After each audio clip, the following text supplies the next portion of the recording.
Kita kembali lanjutkan perbincangan pemirsa. Bang Michael, kalau tadi Bang Andre Rosiade sudah memberikan klaimnya karena memang hasil dari lembaga survei pasangan 02 yang paling tinggi sehingga kemudian banyak sekali para pendukung yang datang memenuhi agenda kampanye. Kemudian juga tadi disebutkan bagaimana pasangan ketiga yang memang tidak setinggi pasangan 02 kalau hasil dari lembaga survei. Tapi kalau Bang Michael melihat kenyataannya pada saat kampanye berlangsung seperti apa kemudian animo para masyarakat ataupun juga para pendukung? Ya, kalau kami sih optimis ya, bahwa sekarang ini kan kita terus berkeliling Indonesia. Pak Ganjar juga hari ini datang ke NTT dan tadi kita lihat cuplikan-cuplikannya juga sangat ramai, antusias juga masyarakat yang menanti menunggu. Dan kita terus lakukan ini, kita mau menunjukkan bahwa capres-cawapres kita adalah orang-orang yang berkualitas dan mereka dekat dengan masyarakat, keliling Indonesia jalan terus. Bahkan Mas Ganjar itu sampai menginap di rumah-rumah warga. Dan itu suatu hal yang saya lihat tidak dilakukan oleh capres-capres yang lain. Dan itu menegaskan sosok beliau yang sangat merakyat, yang dekat dengan masyarakat. Kita ingin menunjukkan dan menonjolkan kembali agar masyarakat bisa benar-benar menilai dan menentukan pilihannya nanti dengan bijak gitu. Kemudian kita juga di dalam berbagai acara itu kan menunjukkan bahwa capres kita ini masih sehat, masih bugar, dan sangat energik. Nah, jadi kami ingin menunjukkan kepada masyarakat bahwa kita perlu sosok pemimpin yang ke depan 5 tahun ke depan ini akan bisa terus beraktivitas bersama masyarakat, hadir turun ke bawah bertemu dengan masyarakat langsung, dan juga menunjukkan kedekatan. Jadi memang waktu tidak banyak, tinggal kurang dari 20 hari lagi, tapi kami yakin dengan apa yang sudah dilakukan berbulan-bulan terakhir, dan sisa dari 3 minggu ini kita akan gaspol, kita menunjukkan gerak cepat untuk bisa menjangkau lebih banyak lagi masyarakat, dan nanti memang pembuktiannya bukan di survei. Kalau di survei ada yang naik, ada yang turun, semua survei bisa berbeda-beda gitu. Tapi yang lebih penting adalah di hari pemilihan nanti pendukung siapa yang akan datang ke TPS. Dan itu kenapa kita keliling terus, kita mau meyakinkan masyarakat hak pilih kali itu digunakan bukan bergantung kepada hasil survei, tapi kita buktikan kekuatan kita nanti di bilik suara. Itu jauh lebih penting, itu signifikannya.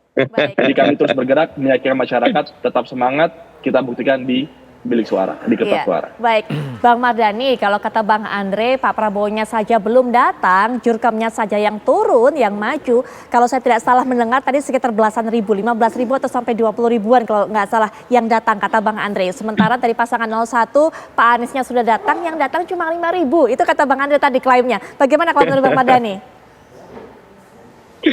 Memang aturannya kami buat efisien. Sisanya jangan semuanya ngikutin Mas Anies. Kita ingin jadi barisan, bukan kerumunan.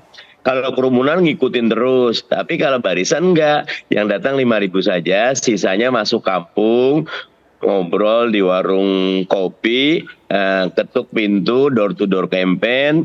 Teman-teman PKS ini luar biasa, terus bekerja untuk meyakinkan bahwa gagasan Anies, pikiran Anies, program Anies, perubahan yang Anies bikin yang paling sesuai. Jadi nggak kenapa, yang mau banyak monggo, karena makin banyak kosnya makin besar. Sementara kita tahu, kami kan tahu diri sendiri ya. Kata Sun Tzu, kalau kita punya 3 hal, 100 kali kita berperang, 100 kali kita menang. Kenali diri sendiri, kenali musuh, kenali medan tempur. Kami paham, capres modal dengkul. Masyarakat juga sangat terbatas. Udah di eman-eman, nggak usah banyak.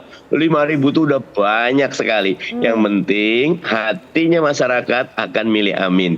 Dulu surveinya waktu Pilgub juga gitu kok. Buya Mahyeldi paling bawah. Gitu. Tapi saat pencoblosan yang menang dari PKS, Buya Mahyeldi. Oke, sebelum Bang Andre nanti berikan tanggapan, kemudian juga Bang Michael juga, bagaimana Mas Adi melihatnya? Ada yang kalau Bang Mardhani bilangnya capres modal dengkul, begitu kan? Tapi dengan door to door-nya diharapkan efektif. Kemudian juga masa yang begitu banyak mendatangi kampanye dari 02. Tapi Bang Michael juga katakan Pak Ganjar punya siasat khusus, bahkan menginap dengan warga. Apakah efektif cara-cara seperti ini? Ya sebenarnya kalau bicara tentang kampanye akbar, pastinya 3 hal yang ingin disasar. Pertama, ini untuk mempertebal iman politik masing-masing pendukung, karena tak mungkin mau datang ke tempat acara di mana di situ kemudian orang antri begitu banyak panas-panasan tanpa dapat apapun. Oleh karena itu biasanya yang datang ke lokasi itu adalah mereka yang memang untuk menegaskan sebuah dukungan politik kepada salah satu paslon tertentu. Itu yang saya sebut sebagai penebalan keimanan politik ya. Yang kedua, ini tentu sebagai upaya pesan kepada publik, siapa yang mampu mengorkestrasi dukungan basis massa datang ke tempat kampanye akbar, ini kan ingin memberikan kesan bahwa mereka lah sebagai salah satu calon presiden dengan para pendukungnya yang paling solid dan siap untuk memenangkan dalam pilpres. Karena kalau yang datang sepi, kemudian sedikit, itu kan pastinya dipersepsikan sebagai calon yang memang dia kempes dan tak ada dukungan politiknya. Oleh karena itu, wajar kalau kemudian dalam kampanye akbar yang dimobilisasi itu adalah mereka yang sebenarnya merupakan perpaduan mereka yang sudah mantap pilihan politiknya, termasuk juga adalah mereka yang sebenarnya juga belum mantap betul pilihan politiknya karena ada mobilisasi, ajakan teman, ajakan tim sukses, ada akomodasi, ada transportasi dan kemudahan-kemudahan, jadi datang.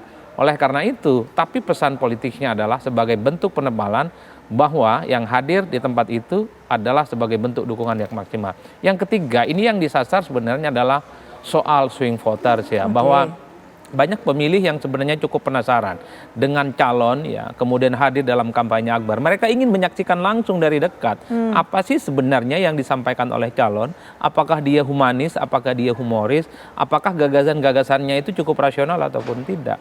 Tiga variabel ini yang saya kira memang dalam setiap kampanye akbar pastinya disasar oleh masing-masing calon. Oleh karena itu Putri, kampanye akbar tetap penting dan efektif untuk memobilisasi dukungan politik. Tapi memang at the end of the day-nya, kalau kita bicara tentang 2 minggu tersisa menuju pencoblosan, door-to-door campaign, direct selling, political marketing, langsung ke masyarakat, memperkenalkan calon, mengajak milih ke PTPS, itu sebenarnya menurut saya jauh lebih penting ya. Karena orang yang datang ke acara tablik akbar, kampanye akbar, apapun judulnya, itu kan susah sebenarnya untuk deteksi. Anggaplah yang datang 5.000, 10.000, 15.000. Apakah orang yang datang ke tempat itu bisa dipastikan akan tegak lurus di TPS sama suaranya? Belum tentu. Ada juga yang memang datang ke TPS itu ya, maksud saya datang ke kampanye akbar, itu karena ada door prize. Ada sesuatu yang dia cari, mungkin juga ada hiburan. Banyak juga kok masyarakat kita yang nggak pernah punya hiburan sepanjang hidupnya, maka datang ke acara kampanye, bawa atribut sekalipun dia tidak terlampau tahu siapa yang dipilih itu datang. Oleh karena itu bagi saya memang pertempuran yang sesungguhnya adalah ya by name by address, siapa yang kemudian didatangi, kemudian diidentifikasi mau pilih atau tidak. Tentu dengan direct marketing itu. Oleh karena itu betul yang disampaikan oleh Bang Andre, betul yang disampaikan oleh Bang Michael, betul yang disampaikan oleh Bang Mardhani. Untuk melakukan mobilisasi dalam kampanye akbar ini nggak gampang, butuh akomodasi, butuh logistik yang tidak mudah.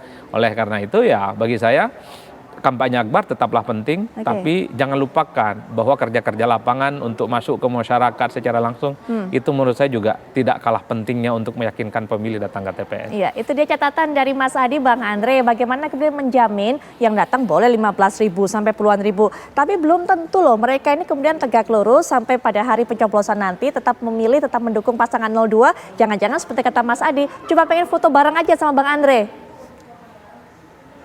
Jadi Putri, selain saya melakukan kampanye akbar setiap malam sebagai ketua tim kampanye daerah dan juga calon anggota DPR RI, saya bertemu setiap hari hampir 2.000 masyarakat per hari, Putri. Jadi ada 7 sampai 8 titik sehari yang dihadiri antara 250 sampai 300 masyarakat setiap hari. Itu dari pagi sampai maghrib, kita sebelum maghrib atau mungkin sesudah maghrib kita lakukan dialog dengan masyarakat di berbagai titik yang ada di kota kabupaten. Itu rutin kita lakukan. Jadi ini dialog tetap dialogis ya, dialog tetap langsung, berdiskusi dengan warga, mendengar aspirasi masyarakat dan menyerap aspirasi masyarakat. Itu yang kami lakukan. Jadi kami bukan hanya melakukan kampanye akbar, tapi kami melakukan dialog tatap muka. Itu bukan hanya Andre Rosiade, tapi seluruh kader-kader partai yang ada di Koalisi Indonesia Maju melakukan hal yang sama, calon-calon DPR RI-nya, DPRD provinsinya, DPRD kota dan kabupatennya untuk berkampanye maupun pileg maupun juga calon presiden yang kami usung yaitu pasangan Pak Prabowo dan Mas Gibran. Saya bicara diri saya sendiri, itu hampir 2.000 per hari Putri. Itu saya lakukan dalam 3 bulan, 4 bulan terakhir ini dari Senin sampai Jumat. Itu yang kami lakukan Putri. Di malamnya kita mengadakan kampanye. Jadi itu caranya. Di luar itu tentu ada strategi yang lain. Ada tim yang melakukan door-to-door campaign dari rumah ke rumah. Yang kita lakukan sekarang target kita 1 juta rumah di Sumatera Barat kita datangi door-to-door campaign. mengetuk rumah masyarakat, menyampaikan pada masyarakat bahwa Pak Prabowo dan Mas Gibran adalah pasangan yang terbaik untuk melanjutkan keberhasilan dari pemerintahan Pak Jokowi. Ya, itu yang kita sampaikan kepada masyarakat, ya, berbagai cara yang santun, santuy, menyenangkan, sehingga masyarakat tidak merasa terintimidasi, apalagi bawa-bawa Imam Mahdi. Nah, itu penting itu, Putri.